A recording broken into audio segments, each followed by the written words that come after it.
Well, welcome, Nicholas. Thank you for having me. I don't know if I've ever actually called you Nicholas. You never have, and you really are making it awkward right from the bat. Yeah, I appreciate that. Yeah, I don't think I'll ever do it again. Don't. I just wanted to be nice and like give everybody your government, but I'm gonna refrain from that now. But thank you for being here. I really appreciate you coming in and do the podcast with me. Again, just like I've said about other people that I've done the podcast with, when I originally made like a list of people that I wanted to be on the podcast, you were one of those people. A little backside into our little story. When I did move to Chicago, I think towards the beginning of 2002, it did take me quite a bit to find a job, and I actually landed a job. And I started that job, and you were my mentor. Way back in 2002. Yeah. Very nice. 2 years later, and look at us sitting on the couch talking about how we met. Yep. Yeah. The weird thing about us meeting is that I'm pretty sure for like the first week that we knew each other, we both had know each other what we looked like because we were wearing masks because of COVID. Yeah, I had no idea. I had no idea what you look like. I saw you from the top half. The top half of the face. Mm-hmm. And I like what I saw. Yeah. Yeah. Same. I was like, he looks like he's kind of cool. And then like a week later, I think you took off your mask, and I was like, oh, that's what he looks like under there. Yeah, I remember you saying, oh my God, he's got a beard. Yeah. I remember I was like, oh my God, this is mind blowing.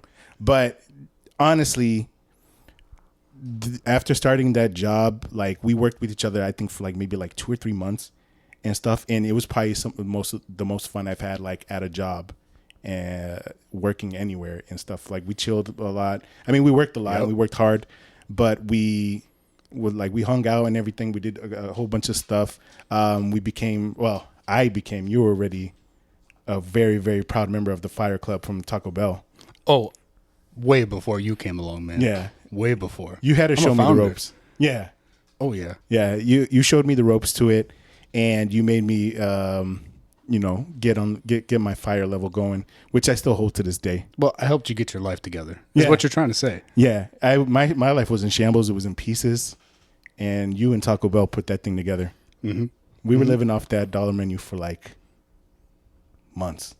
Oh, for you months, years for me. Yeah. Oh yeah. No, definitely. And then, I really appreciate it because you were the first person that like welcomed me into Chicago, made me feel like at home. Like even though we don't see each other as much, I'm like, I got to hit up like Nick and stuff like that and see what's up with them. And you still check up on me. Oh yeah. And everything. And I appreciate that.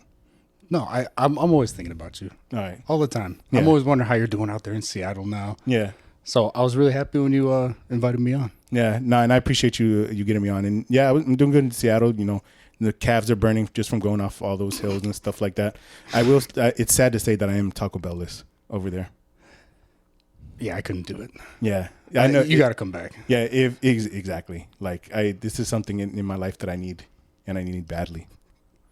Yeah, going from the flattest state imaginable to Seattle's got to be just a calf workout every day. Yeah. So. And then just food differences and stuff like that. Earlier we were talking about how there's no Mexican food or real Mexican food in Seattle, and how I miss that here. But the Asian food's popping over there. But there's definitely quite a bit of things that I miss here in Chicago, especially like the sites and stuff like that. But also my friends and stuff, and you included. Yeah. The food is unbeatable in Chicago. I've never really lived anywhere else, so I've never had to go through that. But just randomly, like since you brought that up, what's your go-to food here in Chicago other than Taco Bell? Ooh, like a restaurant or type of food? Type of food. Oh, Mexican food. What's the poppin' place? I mean, Los Arcos is nice because it's so close. I'll go there. We'll get some queso birria, and that's my go-to now. But before that, I was just basic. I get a burrito. Oh, a good old steak burrito. Now you're add elevated. Some avocado in there. Oh yeah, getting a little high now. Yeah, just on the food. Yeah, but you got a good coach now in Vanessa. Yeah, her mom has ruined Mexican food for me because she cooks it so good. Yeah, ruined it for me. Yeah, same thing. I was telling you earlier. My friend that did this earlier with me, Dennis. He had talked about how his mom had ruined Cuban food for him, so it's definitely understandable. Oh yeah. I mean, I'm sure your mom cooks some awesome food too. Yeah, she does. She does. Like I like I crave for like rice and beans and stuff like that. She makes Cape Verdean food and stuff, which is similar to like Hispanic food, but it makes it so hard to go somewhere and like I'll eat some rice and beans and it's trash, and I'm like I'll think about my mom and I'm like, oh my god, It makes it all better. Yeah. Want to go back? What's like a signature dish for Cape Verdean food? We call it cachupa. Oh, I've never heard of that. It's like a stew that you make with hominy, with like corn and stuff like that, and you just let it like soak overnight, and then like you can put like some type of meat in it. You put beans. You could put everything. The country we come from is made up of like 10 islands, and each island in some cases makes it a different way and stuff. So, but it's something that every Cape Verdean has. That's something. One day when I meet your mom, I'm asking her about Which you that. will. She better have it prepared. You will one day. So that's definitely a dish that is near and dear to every Cape Verdean heart. But no, yeah, you put me onto some great stuff while we were here. There was that. I remember there was that one. There was a Mexican restaurant that we stopped at in Howard. Oh yeah, and that set my El life on Pueblito fire. Mexican Grill number 2. Yeah, look at us giving all this It's free the only advertisement. one, but it's number 2. I don't know what that's about. Yeah, but I remember that day. That was a good day. Yeah, like you said, we basically just hung out at work. We didn't even really work at all.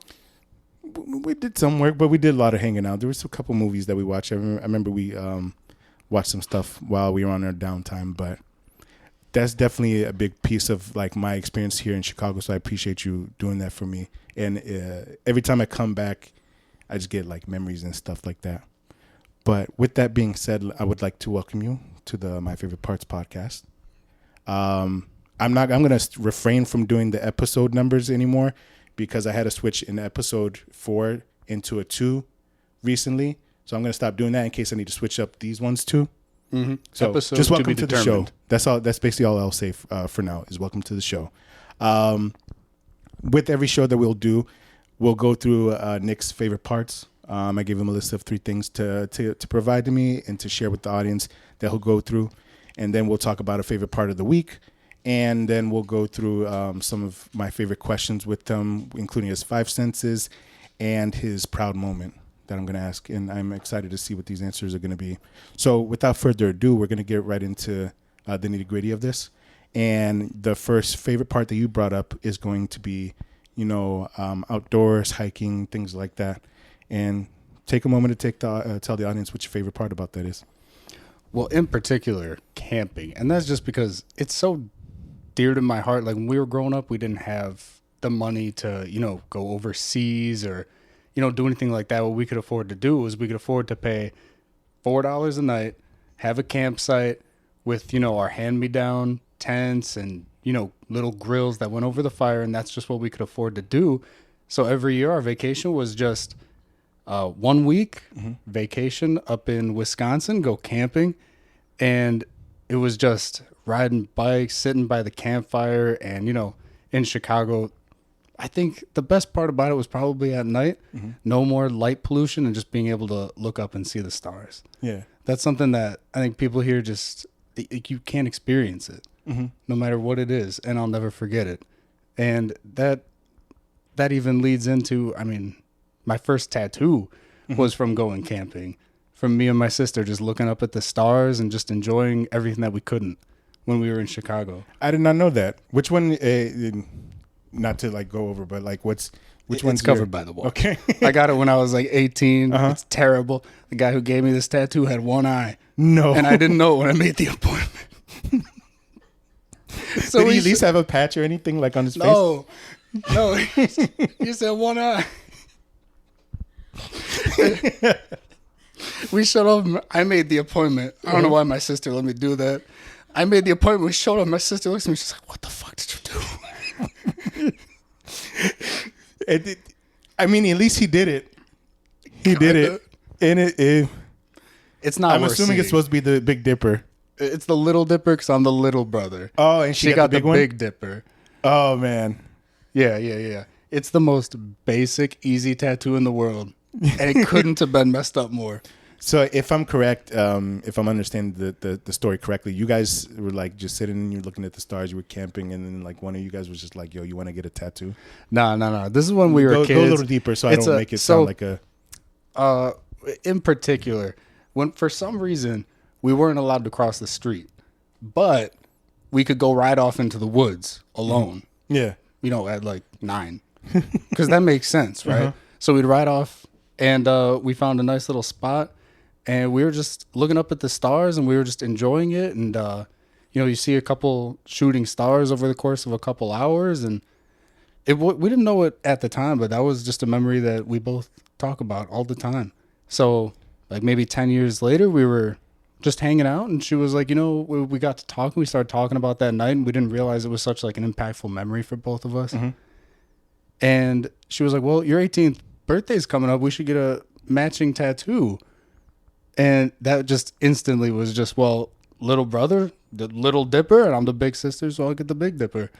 And I think that's all the thought that went into it. I think that's the coolest shit I've ever heard, because usually when did I tell you that I got a tattoo?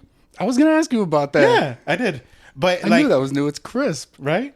My cousin did it for me like back in December around my birthday in time. But like I got this, and it means something to me and stuff. But I didn't know if that was like everybody, or everybody just goes and just gets a tattoo because they want to get a tattoo. But I like the fact that means like something too, like there's a meaning behind it. Oh yeah, it's a horribly done tattoo, but it's one I'll never get covered up because it just has so much meaning. And you know what? Honestly, I think people overblow the bad tattoo thing a little bit. Yeah. I don't care that it's a bad tattoo. It's part of the story. I love it. Yeah, same thing. Like the tattoo, like she did a good job, my cousin, but she could have did a shitty job, and just the fact that she did it, I would have been happy with it either, because of like what it meant and stuff like that. Yeah, that's incredible. And not even just what it means, because just the fact that your family member is doing it just gives it so much value anyway. Yeah. So it doesn't even matter. Yeah, she's got some big things ahead of her, thankfully, when I applaud her for that. But I think that's so cool that you got that tattoo because of that. Yeah. Yeah, the one-eyed guy did me a little dirty, but it's okay. It all holds up over time. At least the story holds up. Yeah. At least, no matter what, if that after years, if that turns into something bad, at least you got a good story behind it, and nobody can shit on it for that. And the worst part is, hers came out crisp. Really? Absolutely perfect. Oh, phenomenal, even to this day. So his one eye just magically started working better when it was her turn? I think I went first, and I think he just tested on me. You were the pigskin? He had no idea what he was doing, I think. He could have just been from the back alley. He probably got done with you. He was like, okay, yeah, now I got this. Now I know what not to do. That's awesome. And then back with the whole outdoors and the hiking things, I know you've, just from interacting with you and Vanessa, I know you guys have been a couple places and done some of those. Is there any other locations that you guys have been that has been begging, other than the place that we're going to talk about for your third option? Places that have been begging for me to go? Banging. Like a banging hike or anything like that? No, never, unfortunately. I mean, just up in Wisconsin, I've always grown up going up there, doing my hiking there, my camping, the biking, kayaking, all that fun outdoorsy stuff that I still love to do to this day. But the place we're going to talk about later, I know that's a big yeah first time in my adult life I was brought to tears just by a sight. And we're going to talk about that, and I appreciate you bringing that up. But aside from that, we'll go into the second option, or the second thing that you wanted to bring up, which I'm excited to talk about because I know it's a favorite of a lot of people. And that's going to be The Dark Knight, the movie. So basic, but I love it. Yeah. I can talk about it forever. How long is this podcast? I've been trying to keep them to about an hour, between an hour and a half and stuff. So if you want to fill just a whole half hour with The The Dark Knight, that's up to you. The ball's in your court. Do an hour on The Dark Knight. We can speed run everything else. Yeah. The rest of them, we can just hit everything quick as possible. So, but no, that Dark Knight, I've seen it. Great movie. But tell the audience what you love about it. I mean, I was a big fan of the movies from the late 80s and throughout the 90s, even though they're mostly terrible. But, I watched those with my dad. It was great. They were great memories. And then Nolan trilogy comes out. I'm maybe 11 when The Dark Knight comes out, something like that. And as you'll see, basically all of my answers just focus around just time with my family. All of them come back to that. It's just all the happiest moments in my life are from good times with my family when we're all together. And The Dark Knight came out at a very trying time in my life, I think, because, you know, you're 11 years old. You have no idea who you are yet. And I have an older brother. He's like a hero to me because I think everybody's older brother is like a hero to them in a way. And he's about to go off into the Marines. And, of course, that's just scary for me, right? And you never know. Yeah, you never know. Of course, all good. He's fine. Spoiler alert, he's alive. Still living that life. But Thank you for your service. Oh, yeah. Thank you. I'll tell him you said that. Yeah. And it was one of the first times me and my brother ever really hung out. Like, as brothers. He took me to go see that movie. And movie aside, that movie's freaking phenomenal. That experience in theaters, it's like you only get those once every decade. An experience like that where everybody's just awestruck the entire time. Yeah. But I always just look back at it as a great memory with my brother. And it's something I cherish with him. I've never really talked to him about it. I should probably bring that up with him one day. I mean, you probably just did. I mean, hopefully he hears this one day and he's like, "Oh shit, I didn't know that meant that much to him." I was just trying to take him out before I left. Like, I was just trying to show him the pencil trick. he didn't know that you were just staring into his eyes like, "Oh my god, he's the best brother." Yeah, ever. I didn't even see the movie. I just heard it. I was like this, just looking at him, staring up at him. No, I'm glad because honestly, when you brought up the subject of The Dark Knight, I thought you were just going to talk about the movie and what you liked about it and what's your favorite part about the. I didn't know it actually had like actual meaning for you, which I think is even better than the movie itself. Oh yeah, I mean, we'll get into the movie, brother. Yeah, don't worry about that. That's all coming. But I mean, just I think the soundtrack to that movie. I think that's a little underrated. Yeah. All the other ones in the other movies, they're really campy, like that's great. But this one is just, it's almost like a hum, but it fits so good. It's so calm. You almost don't even realize it's there half the time. And it builds up like what's happening just based on the soundtrack throughout the whole movie.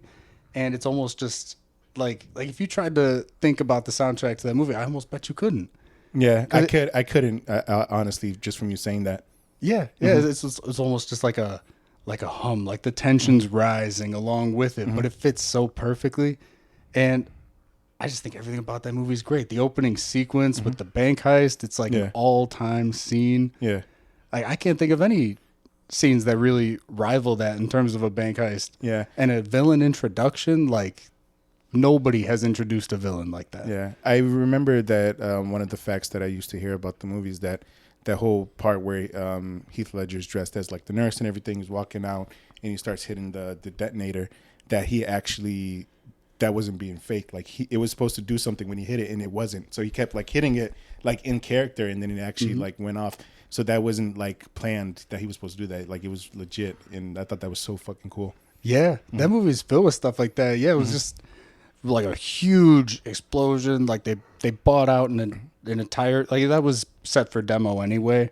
So they had all the demo charges in. They just threw some gasoline in there to make it a nice little movie explosion basically. But they only had one shot at it. Obviously you don't blow up another hospital for a second shot, and just the fact that you stay in character with that, like I can't believe that. Yeah, that's I thought that was awesome. But that's a testament to what kind of actor he was at the same time. But I didn't, you mentioned like the soundtrack and stuff like that. And you mentioned it. And I think in my head that I need to start paying more attention to soundtracks now because I don't realize how prominent they are and how much they put you into the experience. I have a friend that, watched a lot of movies and they were telling me about No Country for Old Men. Oh, phenomenal. Yeah. And I watched it and I didn't realize until I spoke with them that there's no soundtrack. Yeah, that it's literally just they don't play any music in the thing, and I was like, oh my god, and I was like, that's insane that I didn't even noticed that. It's incredible how they do that, right? I mean, I feel like that's almost a good thing that you don't notice them in a way, because I feel like that just means you're watching good movies. Because I feel like if a good soundtrack, it just goes. Yeah, it just goes along with it. You don't have a moment where you're like, whoa, what is this soundtrack? You know, it should all go and flow so seamlessly as one piece of art that nothing ever feels like it's standing out almost. Yeah. And I think that's the whole thing about immersion within a movie and stuff. So, man, I got to go back and watch that and like pay attention to the soundtrack now just because you got me excited about it. Yeah, for real. Hey, hit pause. We got, what is it, 2.5 hour break? We'll be right back. We can play the whole movie right now, right? We got video. Yeah, we're gonna turn this into a review instead. but no. Anything else you want to touch on about the movie before we hit the next one? You know, give me one moment. Christian Bale's the GOAT. Oh yes, definitely. I wrote that as a note. Just, I want everyone to know that. That had to be its own separate bullet point in this, that Christian Bale's a GOAT. Is that what I see right there? It says Christian Bale is the GOAT. Christian Bale is the GOAT. Yeah. That's a fact. Honestly, you probably could have just said that and we would have been good for the whole movie. We can Clap. Yeah, we can restart. Cut that whole thing. Just say that. Christian Bale is the GOAT, and that's it. That's it. Next topic. We can move on. Nice. Well, then that does bring us to our next topic, which is going to be Denver, Colorado. The best city I've ever visited. Yeah. I've actually been to Denver one time. I was only there for a day. I was there for like a bachelor party. I went in, came out, had a good time while I was there, but didn't spend too much time. And I think when you went, you were, how long were you there for? Only 4 days. 4 days, but still longer than mine. But if you want to tell the audience what you liked about Denver. I mean, I'm from Illinois, the great state of Illinois, where there's basically the state of Chicago, because there's nothing else here. Yeah. But one of the things about Illinois that for some reason we almost brag about is that it's the flattest state in the country, aka the most boring state in the country. And growing up, hiking, biking, kayaking, I'm just an outdoorsy person. And the thing that I've never seen is a freaking mountain. I've only seen like little hills. You know, like we'd go snowboarding and it's you're snowboarding down a hill. About 3 seconds and you're done. Yeah. And I've dreamt of seeing mountains my whole life. Never been able to do it because we didn't have, the money to go travel like that. So when me and my lovely, lovely girlfriend went on our first vacation to Denver, Colorado, that was obviously the first stop that had to happen. So, we land in Denver. We start driving. Absolute whiteout. Can't see anything. Yeah, that was the second time. You're right. Anyway, I get confused easy. Everything gets jumbled in my head. All the memories are great, but if you ask me for a timeline, it's over. It's over. You just need to know I have a good time. Yeah. But I specifically remember we did get in at night, so we didn't really see much. We go to our hotel, we sleep in. I'm all excited to go hiking the first thing in the next morning. And this is when I was telling you earlier, the first time in my adult life that I really got teary-eyed was we're driving and I finally get the mountains in my view in that windshield. And I could not stop crying. It was so beautiful. It was all I ever hoped it was going to be. It was not one of those moments where you wait your whole life for something, you see it, and it's like Mount Rushmore or something where you're like, wow, it's a little bit smaller than I thought it was going to be. I'm not impressed.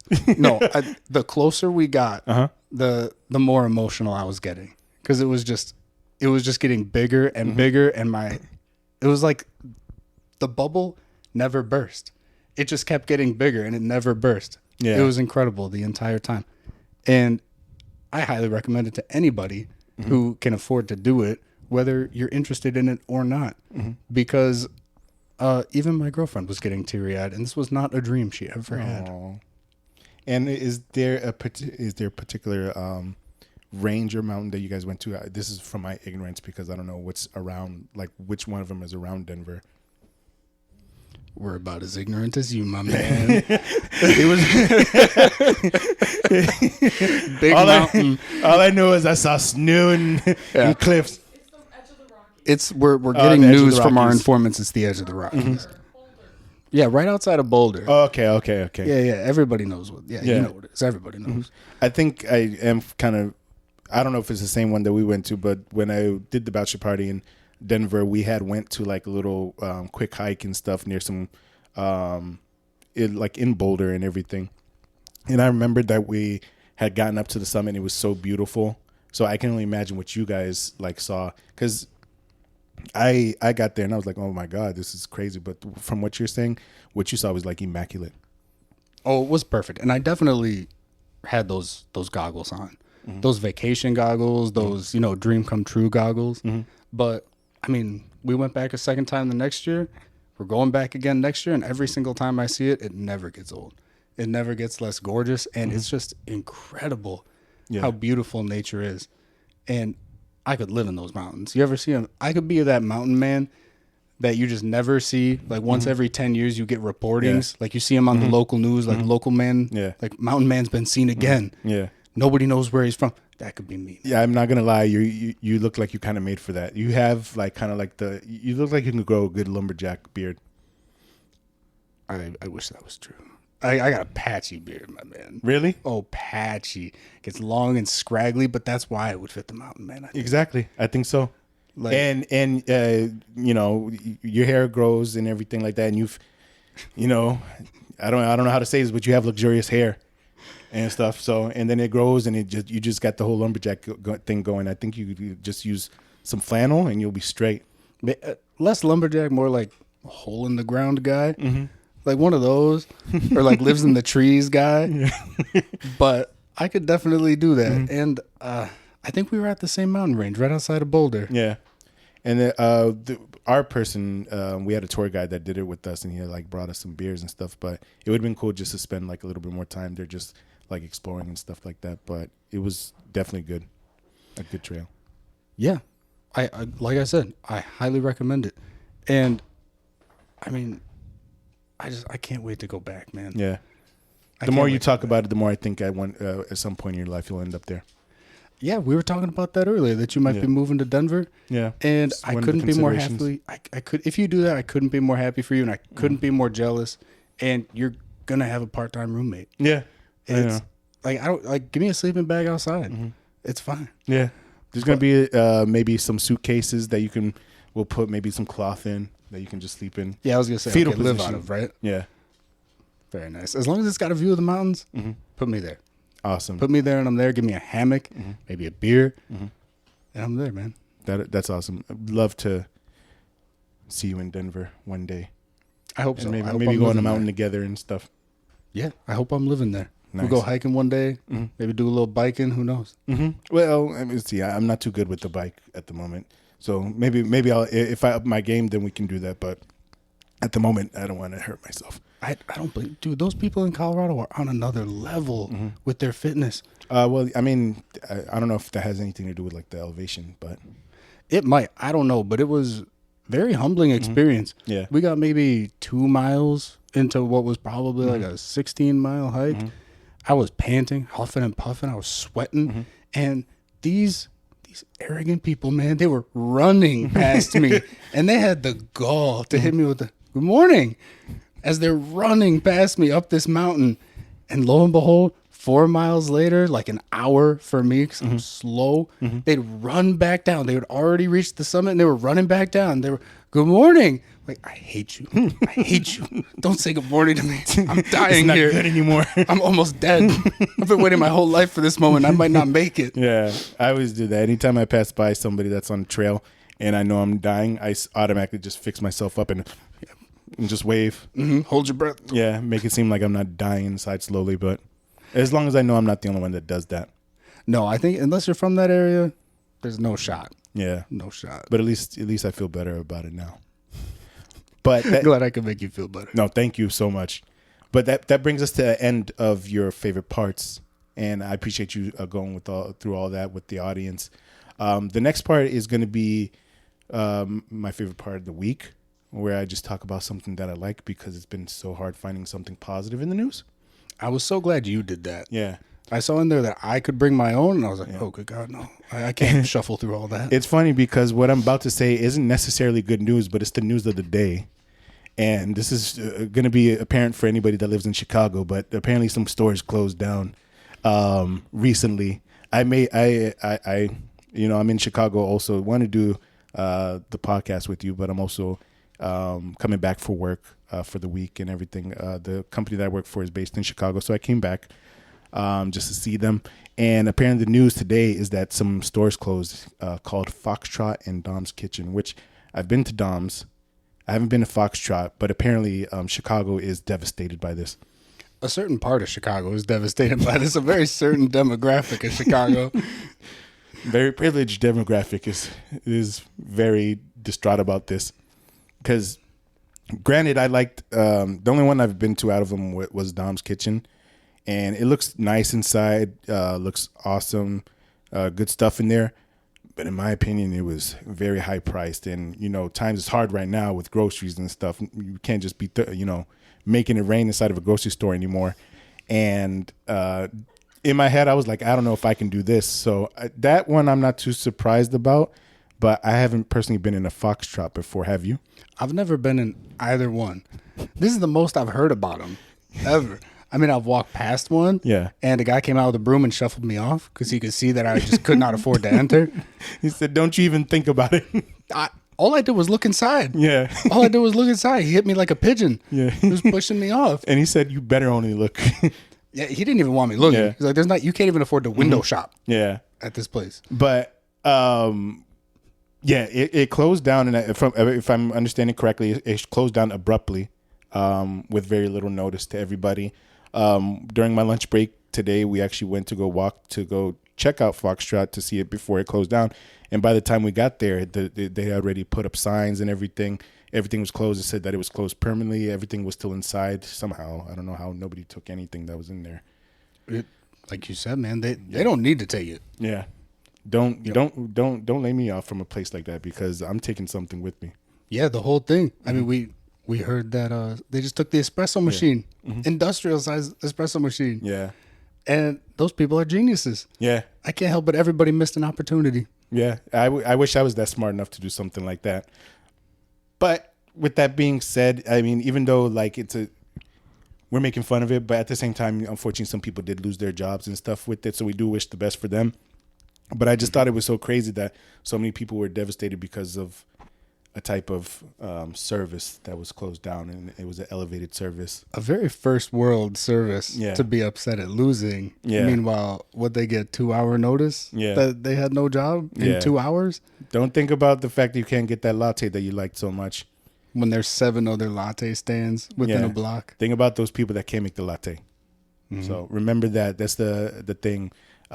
We all get used to these little privileges we have in life, that we forget the people that give us those privileges and services. So make sure if you, I don't know if I'm about to say this right, but make sure you tip somebody. If you're getting a latte or something like that, if somebody's making you a drink, somebody's giving you something, and that shit is on point, make sure you show some love to the people that are doing it for you, because you never know, because their job can shut down the next day. Yeah, just like these people. So even an extra $1. Yeah, people feel like they need to tip. The $5 or tip some positivity. Give them a compliment. Yo, your service was banging. I'll be back. God. You have no idea how much. You remember how much, if somebody was just nice to me on the job, the amount of money they saved just for being nice to me was remarkable. Even the jobs that we had that were kind of outrageous, where they were making us do crazy things, it would be okay most of the time if they were nice to us. Oh, yeah. I'd stay late if somebody was ridiculously nice to me, or I could see they were in a hard spot. If somebody just was overly polite to me, they saved hundreds of dollars. Yeah. I can't remember if it was with you or Josue, but there was one family we went into where we put together their sound system, and it was like the most old decrepit thing I've ever seen. And they had wires that went everywhere, and we somehow put it together. And I guess if I remember correctly, the people were like so nice that I was like, it's okay. Like it's worth it, because, people are appreciating what we're doing and stuff. But I can't remember if that was you or Josue, or both. It was probably both. I remember I trained Josue, and he kind of adopted that from me, and I adopted it from the people who trained me. Yeah. And it was just, man, if you're in a hard spot and I'm there and you're already paying, $100 for us to do some overpriced labor, You're dang right. I'll go out of my way to help you out and save you some money. Like, that's the least I can do. Yeah. And I was happy to do it. It really brightened my day, and I know it brightened their day too. Yeah. And that's the thing. Just make sure you're leaving a good mark everywhere. And that's with the people that are giving you the service and people you're doing the service to. So shout out to all those people that unfortunately lost their jobs from Dom's Kitchen and Foxtrot. All those people crying about their lattes, you'll be all right. So that'll bring us over to the next segment of the show, which is going to be my favorite questions. So there's 2 questions that I'm going to ask you. One's going to have multiple parts of the answer. The other one's just going to be one single answer, and then I'm going to ask you a final single question at the end of this. But the first part of my favorite questions is going to be about your 5 senses. So you're going to have your 5 senses, your touch, sight, sound, taste, and smell. So I'm going to ask you what's your favorite about all 5. So not what's your favorite out of them, what's your favorite of each and why. And I'll start you off. And let's see what I'm going to give you first. Let's go with taste first. We're going with taste first? Yeah. Well, I had to think long and hard about this. Because I'm glad you thought long and hard. Because sometimes I don't know which I like more, the people that prepare for it or the people that wing it on the show. So let me know what you prepared, and we'll see how I feel. Well, depends how good they do, I suppose. As you know, I eat everything. I like everything. We discussed it earlier. I eat it if I think it's bad. Yeah.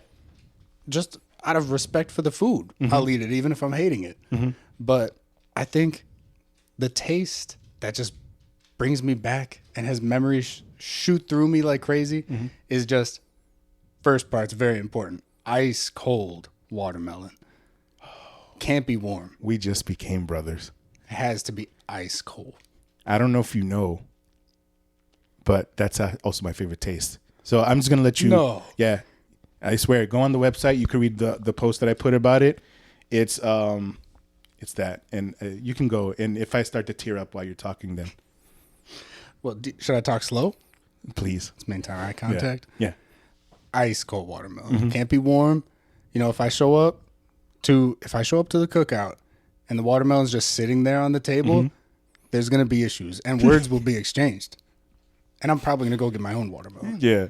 I need to see it coming out of the cooler with that ice box. It can't just be sitting on the plate. No. It can't just be sitting on the plate. I don't know what it is. That just gets to the point where I don't even want it. Keep it. Take it. But are you someone who do you salt your watermelon? No, I never thought about that. Really? Yeah. Every once in a while, I'll dabble. I'll dabble in the salt. A speck of it? Just a speck of it. Just a speck of it. But overall, I'm a purist. That's awesome. I just like that. And the real hack, everybody at home needs to do this too. Take an ice cream scooper and scoop it into balls of watermelon. Don't slice it. Scoop it into balls of watermelon. It holds all that juice in there perfectly. Nice little bite size. This is gonna sound ignorant of me, but I've always had the problem of, oh no, he's good. I've always had the little Benjis over here trying to get on the pod, trying to be a special guest. But I've always had trouble actually like doing the ball part, like hitting the scooper in there and turning it like correctly so you can get that perfect ball. And I don't know how, like I've had challenges doing it, but I do know what that's like. Oh yeah. Yeah, it's an art form and it's worth it. It takes so much more effort. Everybody's grateful when you do it every time. Yeah. But what is it about the watermelon that does it just for you? I mean, I can't think of a single cookout or a time I was by a lake, time I was on a dock swimming, or a time I was even with my family at all where there wasn't watermelon. And I think that's just part of it. Like I said, everything goes back to time and good times with my family. And, you know, at first I was going to say like ice cream, something like a vanilla ice cream. Yeah, because I know you're like a whore for ice cream. I am the biggest slut for ice cream. I know that. I know I've heard stories of you just going back home after work and just like crushing like a container. Oh yeah, I've had arguments with people who wrongly try and tell me that a pint is not single serving.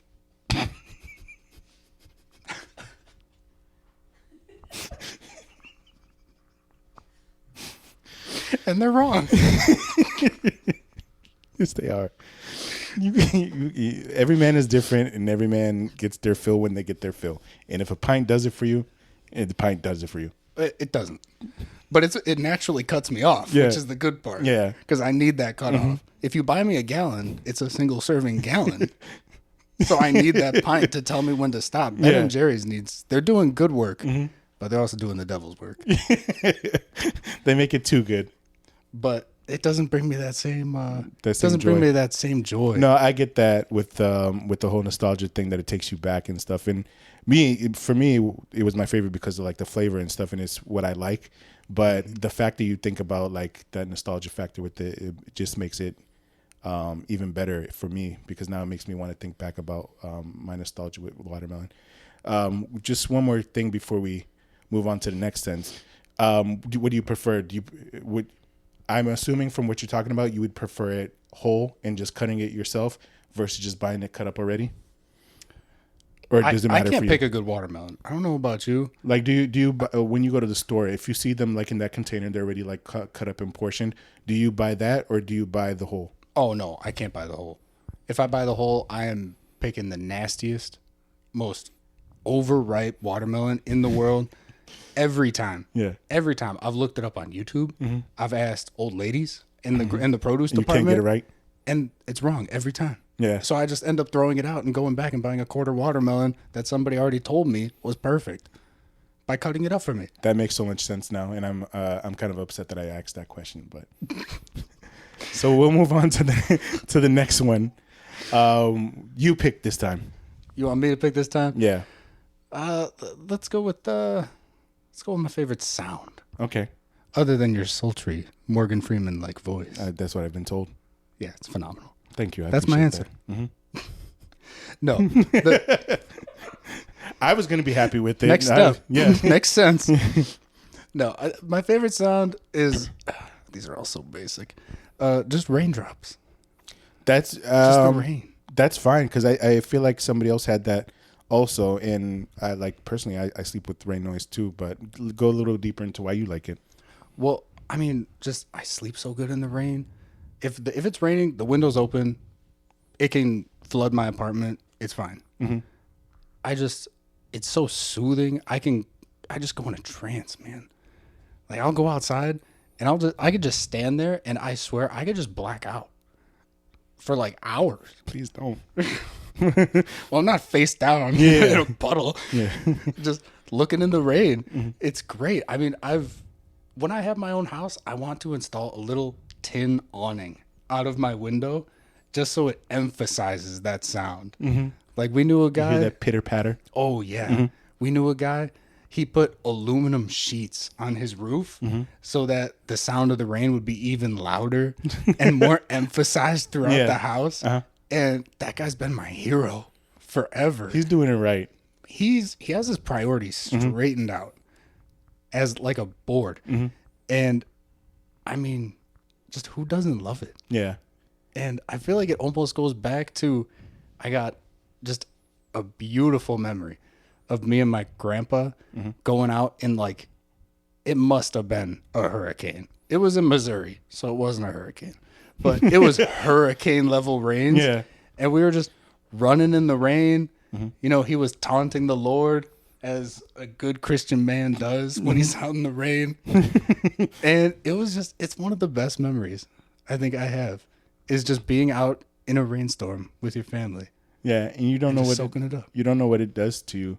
A lot of the people that I've done this with and that have brought stuff up like that, they correlate with like a memory that they have of something that's like important to them, and you're like the pinnacle of that like example. Like, sure, you like sleep with it, but it brings back such good memories for you that when you probably hear it, you probably like think back to that time when you were taunting the Lord. Oh yeah, well that's the main part. I'm glad you got the moral of the story. Yeah. Taunt the Lord at every opportunity. Yeah. Tell him he's not giving it enough. Yeah. He can do better. Yeah. But that's it's weird. I've heard like other people say stuff about like the rain, but it's funny that I hear a different answer every time. So I appreciate you bringing that up. What you got next for us? Oh, let me pick this time. Yeah. Throw out a random one. We did sound and taste. Do smell. Smell? A good bonfire. Nice. A good bonfire, and I feel like we know where this is heading. It's because I love camping. Yeah. And it's just great. I mean, how many times you walking through a neighborhood and you just know somebody has a bonfire going? Yeah. And it's incredible. I mean, that can't just be me, where that smell is just like, it's incredible how a smell in particular, it's like in the movies when somebody's life flashes before their eyes. That happens to me with a bonfire every time. I have probably 300 hours of information flash before my eyes every time I smell one, from roasting hot dogs to s'mores to being a little stupid and trying to jump over the fire with your friends when you're a little tipsy. But just all good memories. I don't have a single memory that's associated with a bonfire that is not incredible. Going back my entire life. Yeah. And I don't know why we don't have bonfire candles. Yeah. That's what I was going to say. To me, like if you want to know if it smells like it, if there's not a Bath and Body Works candle for it, that's how you know it's not there. And I'm pretty sure they probably have a bonfire one. We could probably do the research on it right now to see if there's a candle for like a bonfire. And I bet you they probably have one. They must. It has I can't to be the only one. Yeah. No, you can't be the only person in America that's craving for that smell of wood and fire. Well, I know this is about, it's supposed to be about me, of course. 'Cause, you know, everything's about me. Yeah. But absolutely. What's your favorite smell? I have to know. It sounds better when I write it, but when I explain it, it sounds so much more douchey. But it's when it rains, Cologne. right? Imagine it's like raining and stuff like that. Like imagine like raining right now. Imagine you have like a screen on that window that you have over there. It's raining for a little bit. You put up the window. You get close to try to like catch the smell of like the rain, and you get a little bit of that metallic from the screen. Whoa. It's super specific and stuff, and it sounds super weird, but that's what it is. Just because when same thing like you, when I was younger, it rains all the time in Florida, like in the summertime. So like we'd have the windows up and everything. So sometimes I would get close to like the window to like catch the rain and stuff, and there's like a specific smell that comes from it. That's got to be, I don't understand how that could be a douchey answer. That's the most well thought out, in-depth answer I think I've ever heard about anything. Explaining it to explaining it, and it's like, oh, just imagine putting your face to this, and you have the screen in your face, and like it's just going through that. It's so much harder to explain something that detailed than just saying, yo, I like fucking vanilla. So I'm very impressed. It sounds so much better when you read it. So if you haven't read it, go on the website and read it.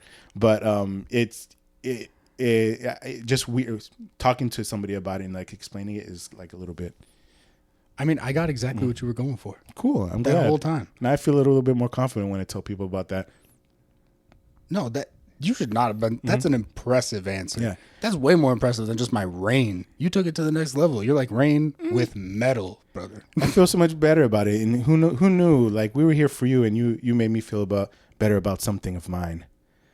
Well, you bestowed that upon me when we first I feel like we both got some therapy out of this and stuff. And then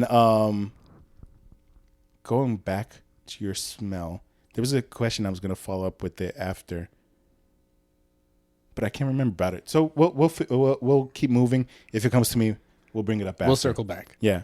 So what do we have left? We've done smell, we've done taste, we've done sound. You got sight and touch. Ooh, we got sight and touch. My sight. Now you were talking about a douchey answer. This is a corny answer. Corny as could be, and it's as basic as can be, and it goes along with everything I've ever said, which is my favorite sight is just seeing my family all together, happy, laughing, where I can just stand back and see, my entire family. Because how often is your whole family all together? My family is all together almost never, maybe once every couple of years, and that feeling has only multiplied since I started having nephews and now a lovely niece into the family. Like I find myself getting so soft now. Like I used to be like, man, I never cry. I'm such a man. Try and get me to cry. I'll show you how I don't cry. Now it's like I can't stop myself from crying when I'm with my family. Man, I'm getting a little teary eyed just now thinking about it. It's just so phenomenal.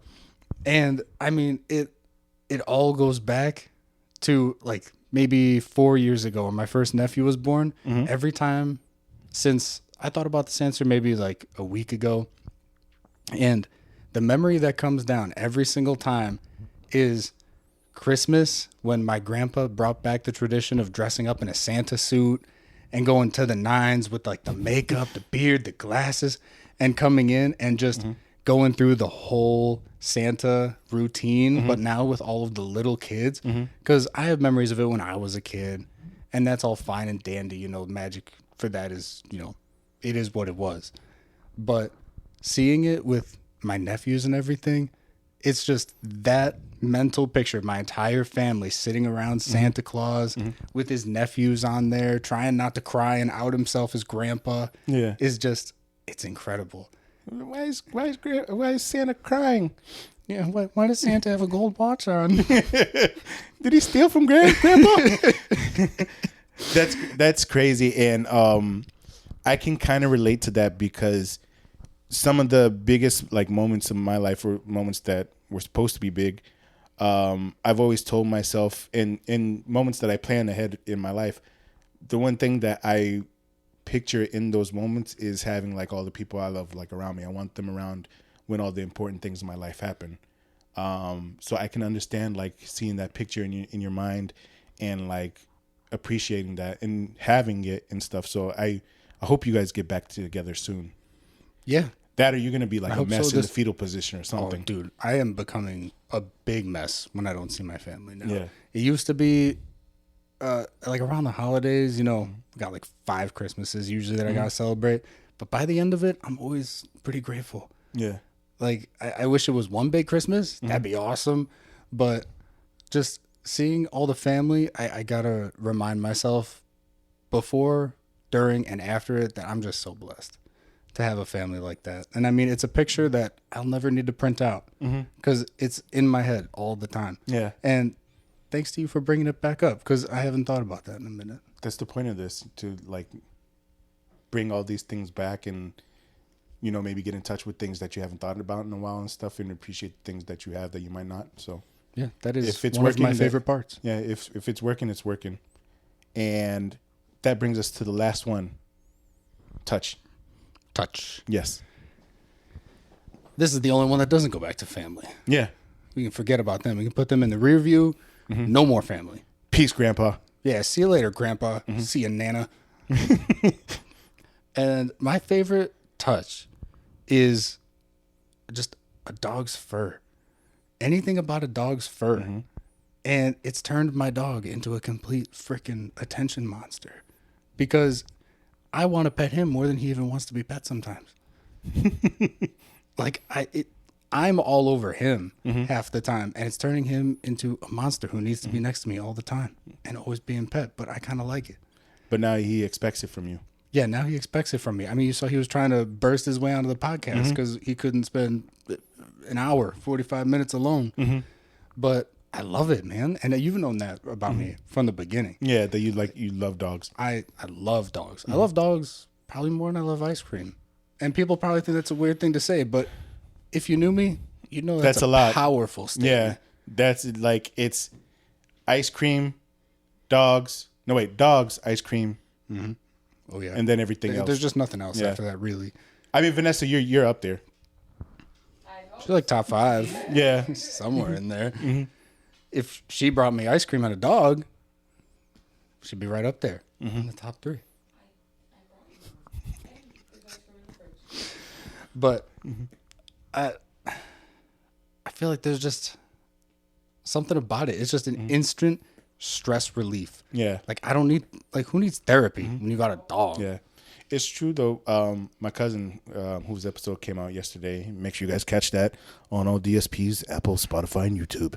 But she said the same thing. Her touch was like, it took her a while to figure it out at first, but it was she gets home and the first thing she does is like touch her dog, and it's like relieving and stuff like that. So it's a stress relief. Yeah. I'll just lay down on my floor and just be washed over in it. And it reminds me of my childhood dog too. So I guess it does go back to family. Yeah.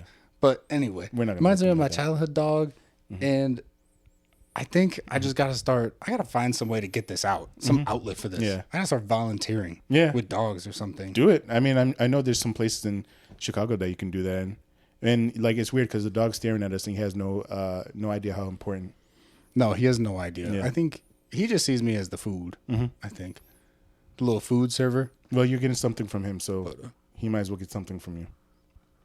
Yeah, that's true. It's give and take. That's what life is. It's a lot more give than take for him. All he gets is a couple of walks and food, and then I get to bother him for the other 14 hours a day that I'm home. So you never know. It might be equal trade for him. Yeah, I hope so. Yeah, I hope so too. Because if not, that's going to be very bad. Pure torture for him. But no, that's actually a really good touch and reasoning behind it. So I appreciate you sharing that with the audience. So that brings us to our last two questions. So first one is going to be, what is something that you've done recently that you're proud of? And if not something recent, something in general. Well, I went with something recent. Okay. And it's very recent. Probably like 3 days ago or so. And it's something that I was almost bait and switched into. No, not almost. I was straight up bait and switched into doing something good for the community. Really? Against my will, but not really. Yeah. You know what I mean? So I've done manual labor my whole life. That's all I've ever really done is manual labor. Yeah, we did manual labor when we worked with each other. Yeah. And I've come to enjoy it. If I'm going to give back to the community, I'm going to do it through something that I know and enjoy, like manual labor. So my girlfriend comes to me. She says, hey, it's Earth Day coming up. Let's go volunteer at the Park District for Earth Day with my company. There's going to be a bunch of people there. It's going to be popping. That's what she said. Exactly like that. And I show up. I'm ready. I'm ready to wheelbarrow manure. I'm ready to lift trees, dig holes, water plants. I'm ready to put my back into this, like really sacrifice my body for the environment. For the good of the earth. Oh, yeah. And we show up. I'm ready. I'm expecting hundreds of people there, all planting trees. Yeah. I show up and there's like 4 people and we're 2 of them. And then I'm like, all right, that's fine. More work for me, right? Yeah. I'm ready for this. And then we walk up and this woman's like, oh my gosh, guys, thank you so much for coming. I'm like, yeah, where is everybody? And she's like, well, I have good news for you guys. You're going to be manning the bubble station for all the kids. You're going to teach them how to blow bubbles. All the little kids. Ages 1 to brat. All of them. And you know me, that's not me. You don't want me teaching your kid how to blow bubbles. That's a nightmare. Nightmare for me and the kids. Yeah. I'm over there. I'm towering over them. I try and bend down to be a little more personable. I bend down. They're like, whoa, who the hell is this? He is not. I do not have a good presence around the children. And I'm trying to be nice and teach them how to blow bubbles. And next thing you know, I'm there for 4 hours in the cold. It was like 35 degrees.